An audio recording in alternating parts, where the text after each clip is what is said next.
I'm standing at the Tsimshatsui Nathan Street, and you can see the buzz over here in Kowloon. So the buildings are advertising boards, and all these buildings here on the high street,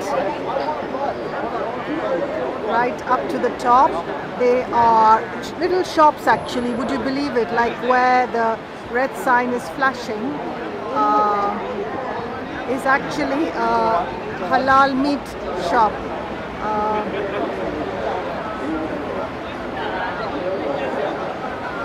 And there's even grocery shops, kebab shops in these little apartments here on the top floors, because there is no space as such, and the rent may be somewhat cheaper. So all these buildings here are art studios, aromatherapy treatments, and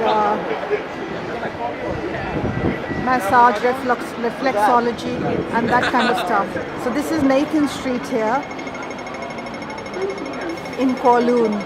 It's really very lively, and it's much more quieter in the sense that it's much more than Hong Kong Island. It's much more, somewhat more peaceful over here. You can see all around. I'm standing at Nathan Street.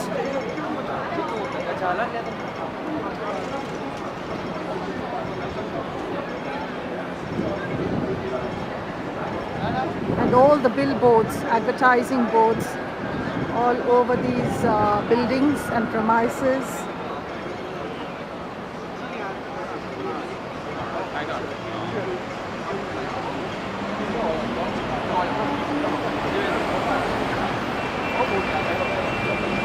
That's the sign there.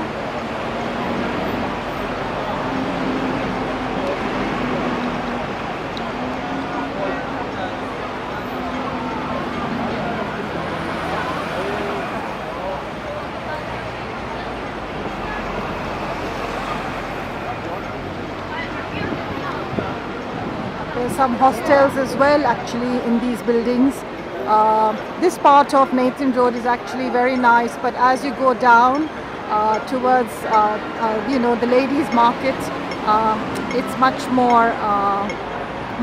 more busier there. But this part of Nathan Road is quieter and somewhat little bit exclusive than the other side, I would say.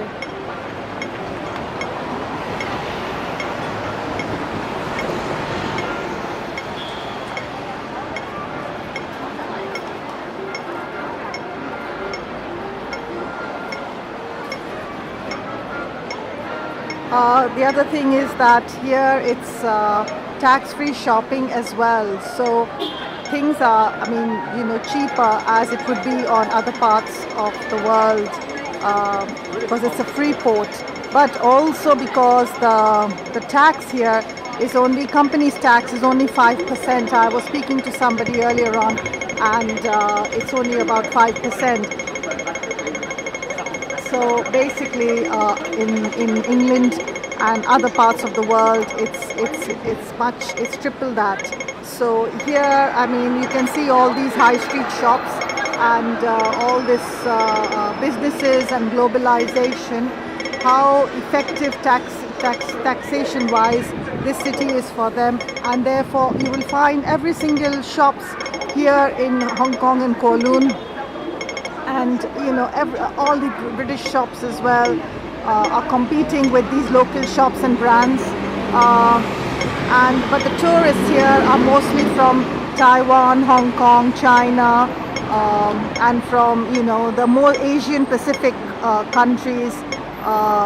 And therefore the demand for the goods is going to shape what people buy over here and what sells over here.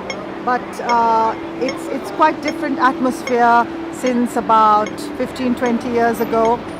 This place is it's become a hub for all, the center point and attractive point for people from around the Asian subcontinent. They don't have to travel very far if they want Western goods, this place has got it all. And also they save on their taxes. All these buildings here which you see, these high-rise buildings, space is very tight, and space is a problem on this island. So they make these high-rise buildings obviously to have more accommodation and for staying. So it's also very expensive to find a hotel here, which I found that you pay about £70 for a bed just for a bed in a dormitory over here, which is quite expensive especially around the New Year time. So this is a very attractive place for tourists to come here, and also it's a very nice location. I have not come across, everybody here is really quite very nice, helpful, and people are also very nice, and they haggle a lot, but something not which we are not used to. But they are very good here. So the buses as well, the double-decker buses, I saw one of them was a Volvo before. So the transport system is super advanced as well, from trams to from buses, from city flyer buses to the government buses, and then on the MTR. It's all very quick, and it's very efficient. So I'm going to say thank you for watching, and bye bye.